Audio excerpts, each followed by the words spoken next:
ये परिक्रमा वाणी चल रही है, सभी बहनों से मेरा वो है। और परिक्रमा वाणी में चर्चनी हमें सीखनी पड़ेगी।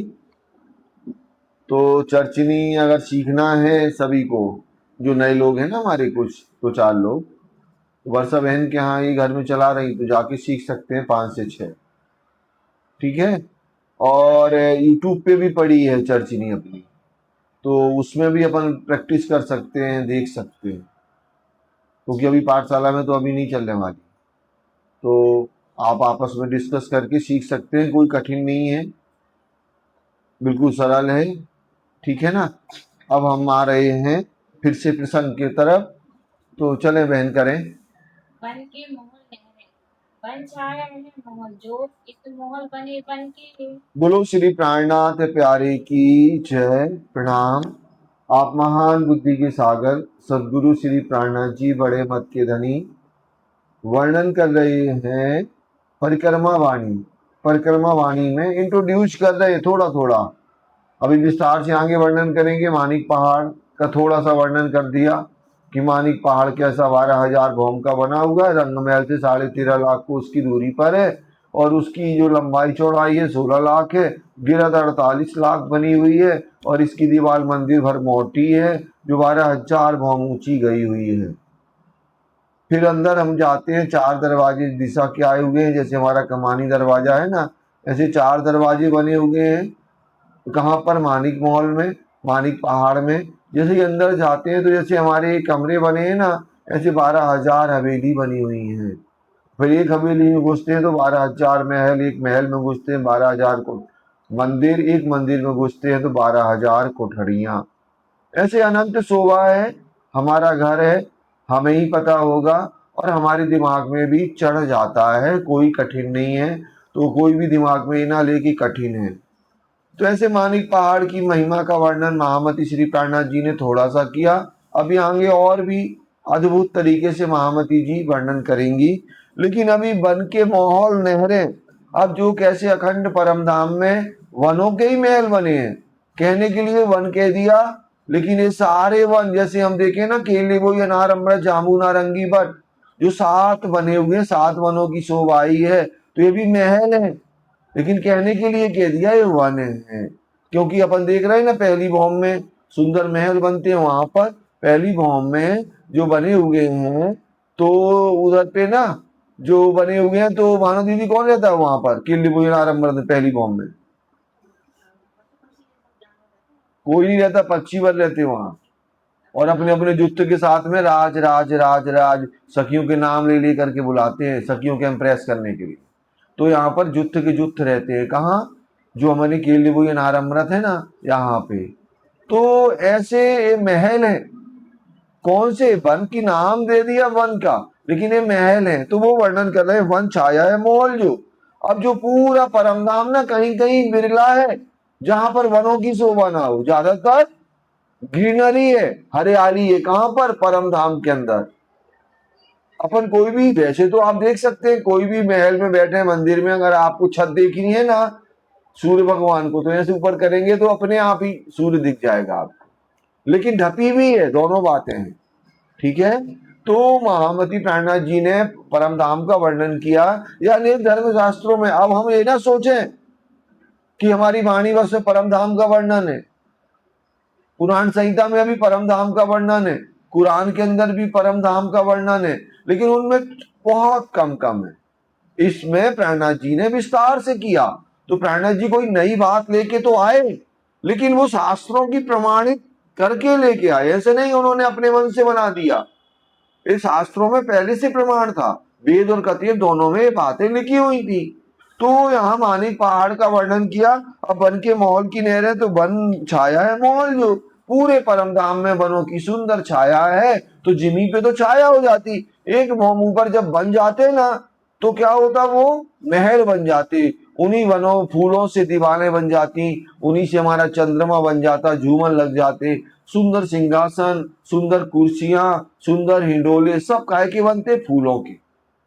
ऐसी अनंत शोभा है। इत माहौल बने वन के, यहाँ पर जो माहौल बने हुए हैं ना, वन के अनंत शोभा है, सुंदर सुंदर शोभायमान होते हैं। जानू शोभा सबसे धन है, सब सुख लेती रूहें। जानो सोवा सबसे अतंत। अब यहाँ पर महावन, बड़ो वन, मधुवन की बात हो रही। कौन सी? मानिक पहाड़ के हद की बात चल रही यहाँ, क्योंकि वहीं खड़ी ना इंद्रावती जी अभी। इधर ना जाना केले वही तरफ, अभी कहाँ खड़ी है इंद्रावती जी? मानिक पहाड़ की तरफ। तो वहां का वर्णन कर रही है। जानो शोभा सबसे अतंत। यहाँ पर जब देखा महावन के वृक्ष, महावन के वृक्ष कितने ऊंचे हैं पता है ना नम्रता? अच्छू दीदी से पूछ के बता दो, महावन के वृक्ष कितने ऊंचे हैं पता है? 48,000 भौम। कितने? 12, 24 और 48, ठीक है ना? तो 48,000 भौम के ऊंचे ऊंचे महल बने हुए हैं। जानो शोभा सबसे नहरें, पहली चौपाई है ना बहन? जानो शोभा सबसे तन, सब खुली लेती रूहें। तो कैसे सब सुख लेती रूहें? सारी ब्रह्मांगना यानी सुख लेती हैं। नहरें सागर से खुली चली। अब ये सागर से निकली नहरें कहां से? नील सागर से नहरें चली। परम धाम में कितने सागर हैं? 8 समुद्र बने हुए हैं। नूर, नीर, क्षीर, दधि, घृत, मधु, रस और सर्वरस सागर, ऐसे 8 सागर की शोभा है। तो नीर सागर से कैसे नहरें पूरे परम धाम में विचरित होती हैं और नीर सागर में जाकर के समाहित हो जाती हैं। तो नहरें सागर से खुली चली, सो भी आई वनमाए। तो इन वनों के बीच से निकलती हुई नहरें और कैसे पूरे परम धाम में विचरित होती हैं। तो ये वन शोभा नहरों की। अब नहरों के बगल में क्या है? वनों की शोभा है। इन्होंने डालियां की है नहर के। नहर कहने के लिए वन, इधर के खेत की नहर ना देख लेना इतनी सी, है ना? इतनी इतनी ना देख लेना, यहाँ की नदियां फैल हो जाएंगी। इतनी चौड़ी चौड़ी नहरें हैं। अगर आप इधर पे, सबसे चौड़ी नदी यहाँ पर पता है कौन सी है? गंगा नदी है। उससे भी चौड़ी ये नहरें हैं यहाँ की, ठीक है ना? हमको तो यहाँ पर अपने खेतों की नहरें दिख जाती थोड़ी थोड़ी सी, तो वो मत देख लेना कोई। तो नहर, ये वन शोभा नहरों की। तो कैसे नहरों को ऊपर छाया की हुई है किन्होंने? वनों ने। खूबी क्यों, कैसी जुआ है? महामती श्री प्राणनाथ जी कहते हैं, इन झूठे शब्दों से, झूठी रचना से मैं अखंड परम धाम की नहरों को जो छाया किए हैं वृक्ष, जो महल के समान है, वो कैसे वर्णन करें? सागर किनारे जो वन। अब जो अद्भुत आप देखें, 8 सागर बने हैं ना, तो 8 सागर के किनारे भी वनों की शोभा है। ये वन पता है तनिषा कितने ऊंचे हैं? सब सपाट है ना। 14 करोड़ 40 लाख ऊंचे ऊंचे वन है। कहाँ? समुद्र के किनारे जो लगे हैं। कितने ऊंचे हैं? 14 करोड़ 40 लाख ऊंचे वृक्ष लगे हुए हैं।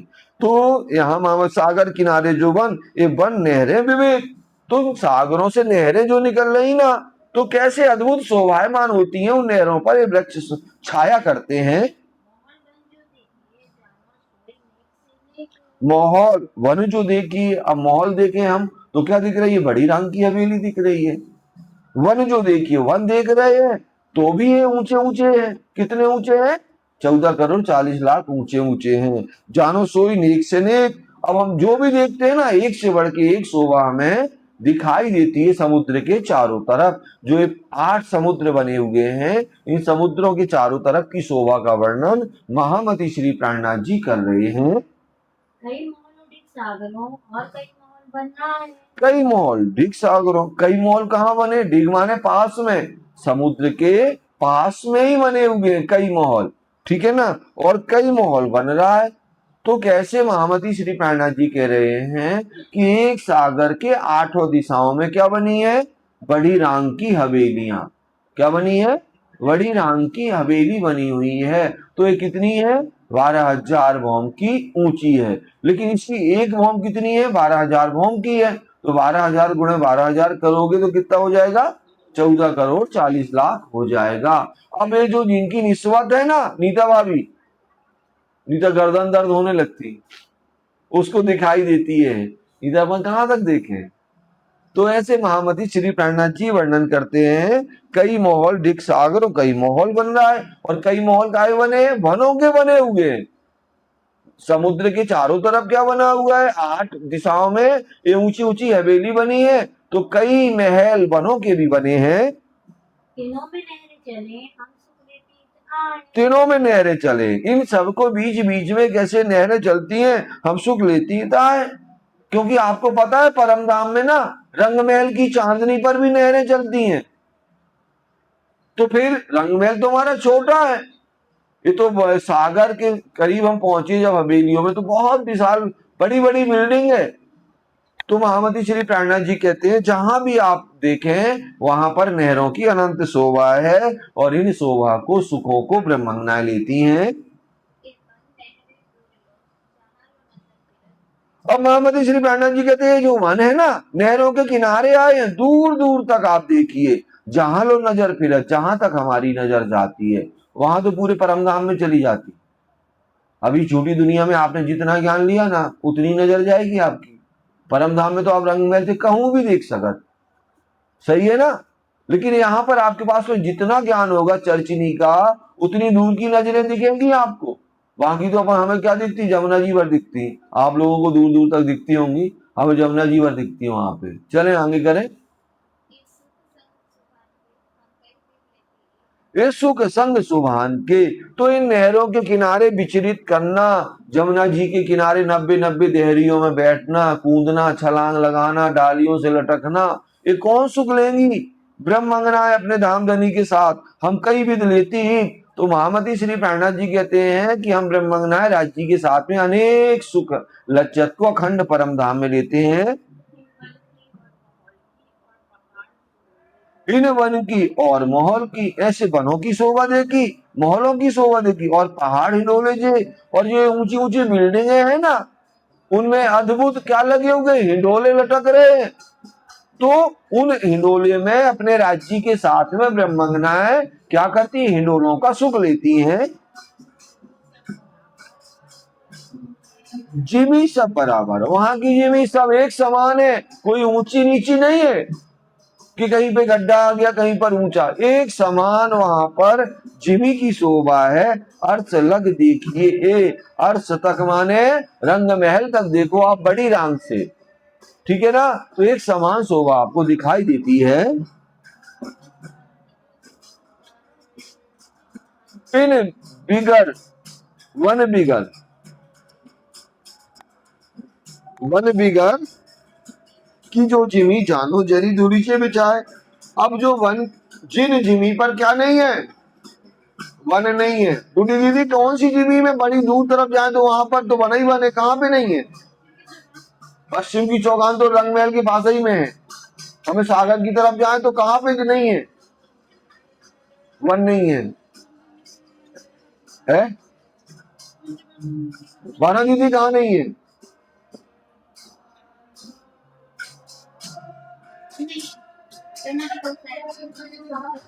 हमारे समुद्रों की तरफ जाके देखो कि वहां पे वन कहाँ नहीं है।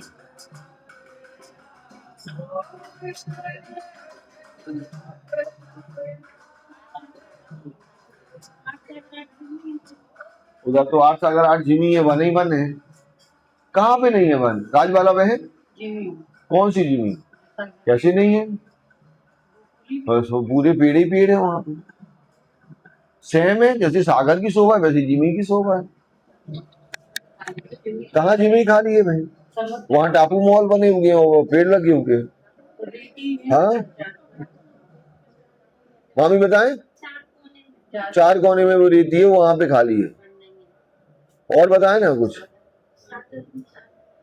व्हाट्सएप में बताएं। और रेती रमन में 4 जगह ना, 4 दिशा के 4 कोने में, और कहा नहीं है पेड़? दूर ही की चलो ना, अभी जहां खड़ी वहीं देखो।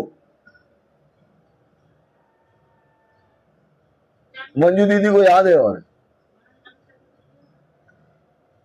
कहाँ पे? बस अब आ गई सही। चांदनी चौक कम है क्या? 12,000 चांदनी चौक है। कहाँ पे? बड़ी रांग में 12,000 एक बार चांदनी चौक, फिर वो वृक्ष है, और फिर वो आप छोटी रांग में जाओ तो 512 चांदनी चौक है। देखते ही नहीं आप लोग, है ना। चले अपन देखते हैं, चलो। वन बिगर की जो जिमी जानो जुद जरी दुरीचे बिछाए, तो वो जो बिना वन की जो है ना, जहां पर जिन जिमी पे वन नहीं है, तो ऐसे लगता है जैसे वहां पर कालीन बिछी हो, काय की हीरा मानिक मोती पन्ना 5 नीलवी गोमादि लसनिया पुखराज की, ऐसे दूलीचे के दूलीचे बिछे हों, इतनी कोमल वहां की रेती है। तो उसकी जो धूप है ना, नगों के समान लगती है, धुआं घास, तो उसकी ज्योति कैसे दिखती है, आसमान तक तेज नूर भरा हुआ नजर आता है। ये नहरें अति दूर लग, ऐसे नहरें दूर दूर तक दिखाई देती हैं, जहां भी हमारी नजर जाती। अति दूर देखें सागर, और सागर तक ये नहरें जाती हैं और सागर में जाके समाहित हो जाती हैं। सागर नहरें माहौल जो, अब सागर में जो नहर समाहित होती है, तो सागरों के किनारे जो महल हैं तो अति बड़े देखे सुंदर। तो पता है जो 14 करोड़ 40 लाख ऊंची ऊंची बिल्डिंग है, इनका प्रतिबिंब कहाँ पड़ता है, समुद्रों में। तो कितनी सुंदर शोभा होगी, अनंत शोभा दिखाई देती है।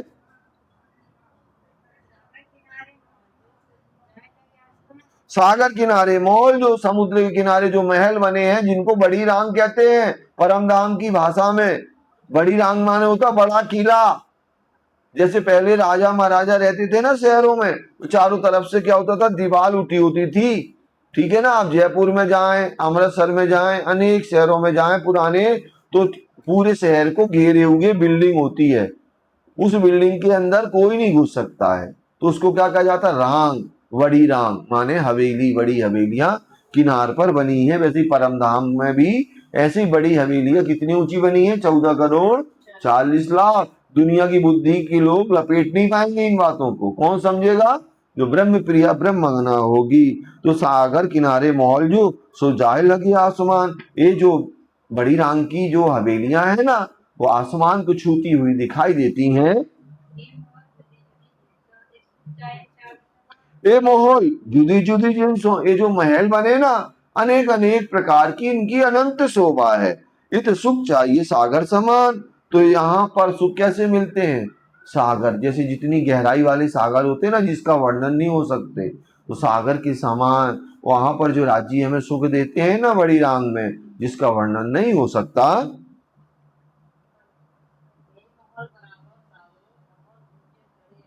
कई महल बराबर सागरों, महल ऊंचे चढ़े अनेक, ऐसे अनेक महल बने हैं। कैसे, सागर के बिल्कुल, मतलब कैसे, सागर बना ना, समुद्र, समुद्र के ही पूरी जितने एरिया में समुद्र है, उतने एरिया में क्या बनी, बड़ी रांग की महाहवेली बनी। 1 2 3 और 4 में है ना, कोने में अष्टजमीनें बन गई। तो मतलब यहाँ कही जा रहा है कि अब अपन को दिमाग लगाना पड़ रहा है, चौपाई वर्णन करें। सागर तो ये कहीं जमीन पे होता, तो उनके बराबर महल कैसे बनेंगे, तो वो एरिया नापा गया, जितनी जमीन में सागर है उतनी जमीन में क्या बने हैं, महल बने हुए हैं। तो सागर किनारे महल जो, सॉरी, कई महल बराबर सागरों, महल ऊंचे चढ़े अनेक। तो ये महल बड़े ऊंचे ऊंचे, 14 करोड़ 40 लाख ऊंचे ऊंचे शोभायमान होते हैं। कई जुगते शोभा सुंदर, इनकी सुंदरता ना अनेक अनेक अनेक, हर मोम की जुदा जुदा शोभा है, एक समान शोभा नहीं है, कुछ ना कुछ अंतर होता है। जब रंग महल में 10 मोम में अंतर कर दिया, तो 14 करोड़ 40 लाख में भी हर मोम में अंतर कुछ ना कुछ करेंगे। कौन, राज्य, भले आप देख ना पाए अलग बात है, इधर वो भी एक ही भौम की सागर के बराबर एक मंजिल बना देते, कहते क्या करना इतनी ऊंची बना देगा, तो इतनी ऊंची क्यों बनाई, हर भौम में नई शोभा है, आप देख सको तो देखो। ठीक है ना। तो महामती श्री प्राणनाथ जी कहते हैं ये सुख अपार अलेख, यही है क्या। तो कई जुक्ति शोभा सुंदर, प्राणनाथ जी ने कैसे अनेक युक्ति से शोभा इसकी सुंदरता है महलों की, ये क्या कहे जुबा विवेक, ये दुनिया की बुद्धि, दुनिया की जुबा, दुनिया के शब्द उस अखंड लीला का वर्णन कैसे करेगी। कई महल सुख सागरों, ऐसे जो सागर बने हुए समुद्र बने हैं, उन सागरों में कैसे अनंत सुख है। कई सुख टापू महल, अब जो इधर पर टापू महल भी बने हैं, काय के अंदर, समुद्रों के अंदर। टापू महल किसको कहा जाता है, जो पानी में बने। तो यहाँ पर पता कितने टापू महल है, 14 करोड़ 40 लाख टापू महल बने हुए हैं, काय के अंदर, एक समुद्र के अंदर। ऐसी अनंत सुख, उनकी ऊंचाई भी कितनी है, 14 करोड़ 40 लाख ऊंची ऊंचाई भी आई हुई है, ऐसी अनेक शोभा है। ये सुख अपार अलेखे, ये जो सुख है ना अखंड परम धाम के, अलेखे हैं, जिसका बयान नहीं हो सकता, अनंत हैं, शब्दातीत हैं। सो क्यों कहूं इनकी तौल, इनकी बराबरी, इनकी महिमा इस झूठी दुनिया में कैसे करें।